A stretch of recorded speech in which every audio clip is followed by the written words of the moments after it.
السلام عليكم. النهاردة ان شاء الله هنعمل عصير فراولة طعم ولون مفيش بعد كده. تعالوا بقى نسمي الله ونشوف عملنا العصير الجميل ده ازاي. جبت هنا فراولة الكمية اللي تحبيها، غسلتها كويس اوي قطعتها، وكمان شلت التاج اللي بيكون فوق ده. هضيف بقى سكر، طبعا برضو السكر حسب ما تحبي، وبعدين اقلب السكر بالفراولة،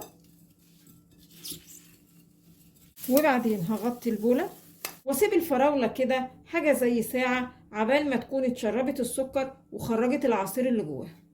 بعد كده هجيب كوباية مية مغلية وهضيف ليها باكو جيلي فراولة واقلب بسرعة كويس قوي، واسيب الجيلي لحد لما يبرد. الفراولة خلاص اتشربت السكر ونزلت العصير اللي جواها. هجيب الخلاط وهضيف الفراولة وشوية مية حسب ما تحبي، واضرب المكونات كلها في الخلاط كويس قوي. تمام قوي كده. وبعدين هصفي العصير، والخطوة دي مهمة علشان نشيل البذر اللي بيبقى موجود في الفراولة، والعصير معانا يبقى ناعم كده ومفهوش اي شوائب. خلاص الجيلي برد، هنضيفه بقى لعصير الفراولة،